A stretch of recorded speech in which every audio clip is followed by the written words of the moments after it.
तो next class is aves. Aves का मतलब, एवीज एक लैटिन वर्ड है जिसका मतलब होता है बर्ड्स। तो बर्ड्स, इसके जितने भी बर्ड्स हैं वो क्लास एवीज में आते हैं। यहाँ पे आप देख रहे हैं एवीज का मतलब बर्ड्स होता है। दूसरी चीज, इन जितने भी ये क्लास हैं इनके अंदर क्या कैरेक्टरिस्टिक है, इसके अंदर प्रेजेंस ऑफ फीदर्स, पंख, इनके अंदर विंग्स होते हैं, फीदर्स होते हैं।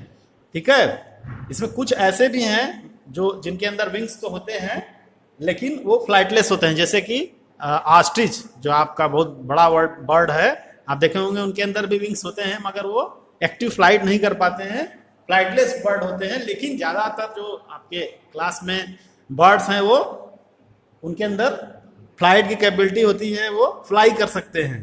ठीक है, इसके अलावा इसमें बीक होती है। सबसे कैरेक्टरिस्टिक फीचर क्या है, बीक, चोंच इनकी जो होती है वो इसके अंदर एक कैरेक्टरिस्टिक है, आप जानते हैं अच्छी तरह से। इसके अलावा इसमें जो फोर लिम्ब होता है वो मॉडिफाइड हो जाता है, किसमें, four limb modified into wings.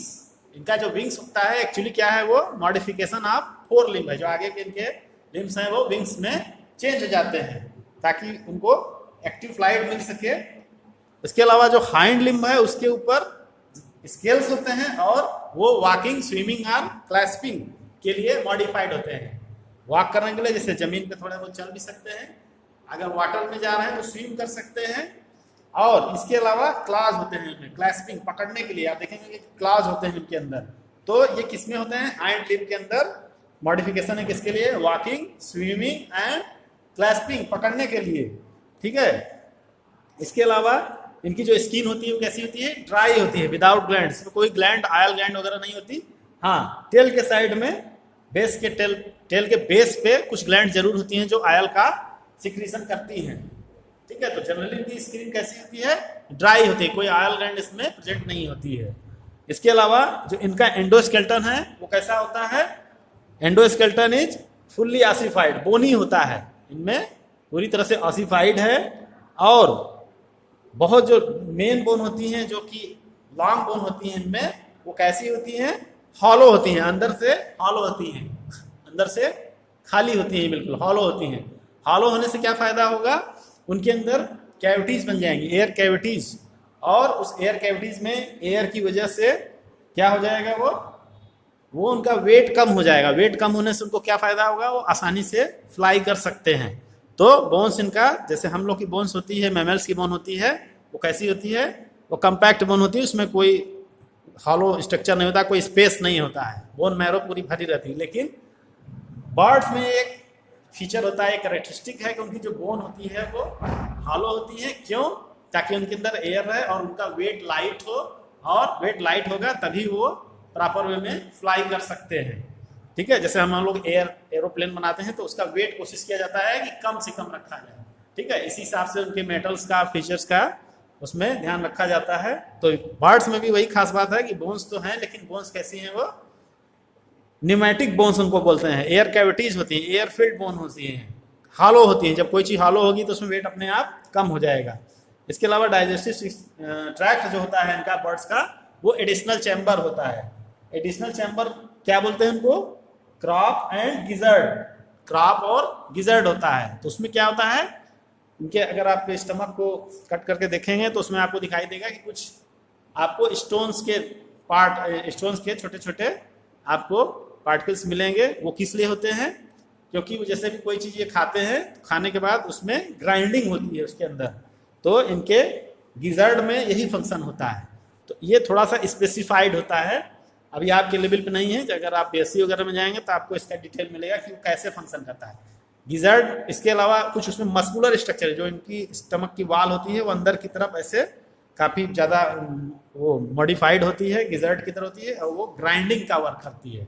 क्योंकि ये कोई चीज़, बर्ड्स होते हैं इनके अंदर कोई प्रॉपर टीथ्स नहीं होते हैं, किसी भी चीज़ को खा जाते हैं और उसके बाद स्टमक के अंदर जाके इनके अंदर ग्राइंडिंग होती है उस चीज़ की, गिजर्ड के अंदर।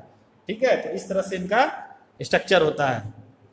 इसके अलावा हार्ट जो होता है इनका 4 चैम्बर्ड होता है। अभी तक आपने जितने भी हार्ट देखे थे वो कैसे थे, 3 चैम्बर्ड थे, लेकिन यहाँ पे आपको हार्ट कैसा मिलेगा, 4 चैम्बर्ड। आपने अभी तक रेप्टाइल्स में देखा, एम्फीबियंस में देखा, फिशेज में देखा 2 और 3 चैम्बर्ड थे, लेकिन अब इस क्लास से आगे जितने भी क्लास आपको मिलेंगे उसमें हार्ट आपको 4 चैम्बर्ड मिलेगा।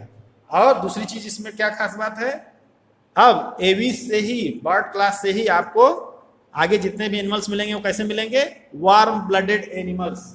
वार्म ब्लडेड एनिमल्स का मतलब होम्योथर्मस। होम्योथर्मस का मतलब कि बॉडी का टेम्परेचर एनवायरनमेंट के हिसाब से चेंज नहीं होता है, स्टेबल टेम्परेचर होता है। होम्योस्टैसिस होती है इनके अंदर।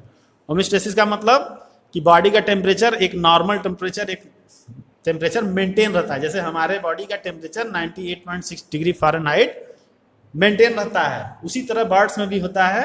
ऐसा नहीं कि ठंडी में कुछ और हो, गर्मी में कुछ और हो, इस तरह से टेम्परेचर नहीं होता। तो जब स्टेबल टेम्परेचर होता है, अगेंस्ट इन्वायरमेंट कोई चेंजिंग नहीं होती है, तब फिर उसको हम लोग बोलते हैं वार्म ब्लड, यानी खून हमेशा गर्म है ना। मतलब अगर ठंडी हो जाए तब भी हम लोग का टेम्परेचर उतना ही बना रहेगा।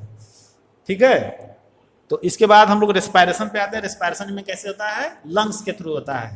तो लंग्स, बर्ड्स के अंदर लंग्स भी होता है, आगे भी जो इतने फाइलम है उसमें आपको लंग्स के थ्रू ही रेस्पायरेशन मिलेगा। फिर इसके अलावा इनमें एयर सैक्स भी होते हैं, कनेक्टेड होते हैं लंग्स से, रेस्पायरेशन को वो सप्लीमेंट करते हैं। तो इस तरह से air sac connected to lungs supplement respiration. तो ये आपका फीचर्स है। इसके अलावा फर्टिलाइजेशन इंटरनल है ना, इंटरनल। आगे जितने भी आपको इंडिविजुअल मिलेंगे अब ज्यादातर आपको इंटरनल फर्टिलाइजेशन ही मिलेगा। दूसरी चीज इनमें डायरेक्ट डेवलपमेंट मिलेगा, लार्वा का फॉर्मेशन नहीं मिलेगा। यानी आप देख रहे हैं कि अगर आप पूरा क्लास का आप देखें तो फर्टिलाइजेशन रेप्टाइल से ही इंटरनल हो जाता है। इसके बाद आपको एक्सटर्नल फर्टिलाइजेशन नहीं मिलेगा। एक्सटर्नल फर्टिलाइजेशन आपको कहाँ तक मिलेगा, सिर्फ एम्फीबियन क्लास तक। ये ध्यान रखिएगा, आपको आगे भी काम आएगा कि जो इंटरनल फर्टिलाइजेशन है वो रेप्टाइल से शुरू हो जाता है। हालांकि पहले के फाइलम में भी आपने इंटरनल रेस्पायरेशन पढ़ा, इंटरनल फर्टिलाइजेशन के बारे में डिस्कस किया था। बहुत से में इंटरनल होता है, बहुत से में एक्सटर्नल होता है। लेकिन रेप्टाइल से आगे की जितने भी क्लास हैं, रेप्टिलिया, एवीज एंड मैमल्स, इन सब में लगभग आपको इंटरनल फर्टिलाइजेशन ही मिलेगा और डायरेक्ट डेवलपमेंट मिलेगा। इसमें लार्वा फॉर्मेशन नहीं होगा। लार्वा फॉर्मेशन और एक्सटर्नल फर्टिलाइजेशन आपको सिर्फ एम्फीबियन तक मोस्टली आपको मिलता है। इसके बाद ओवीपेरस हैं, एग लेइंग एनिमल्स हैं। जानते हैं बर्ड सभी लगभग एग देती हैं, तो एग लेइंग होते हैं। इस तरह से आपका ये पूरा क्लास हो गया एवीज के बारे में। अब हम इनके एग्जाम्पल की बात करते हैं। तो इसमें आप देख रहे हैं ये बर्ड्स हैं सब। बर्ड्स में नेफ्रॉन, स्ट्रूथियो है ना, इसके अलावा सिटेकुला, पैको। वैसे आप जानते होंगे क्या क्या है एनिमल, आपको नाम बताने की जरूरत नहीं है। तो इसमें कौन कौन से एनिमल हो गए, कोरवस या क्रो, कोलंबा या पिजन, पिस्टेकुला या पैरट, यहां आप देख रहे हैं, स्ट्रूथियो या ऑस्ट्रिच है ना, पैवो या पिकॉक है ना, ये पैवो है। इसके अलावा एप्टिनोडिड्स, पेंगुइन जिनको आप बोलते हैं। पेंगुइन भी एक बर्ड है, याद रखिएगा। पेंगुइन में बहुत कंफ्यूजन होता है कि पेंगुइन क्या है एक्चुअली, लेकिन पेंगुइन आप याद रखिएगा, पेंगुइन एक बर्ड है। इसके अलावा न्यूफ्रॉन या वल्चर, गिद्ध जिसको आप लोग हिंदी में बोलते हैं, वो सब बर्ड हैं, वो इसी क्लास के अंदर आते हैं। क्लास कौन सा क्लास है, एवीज। ठीक है।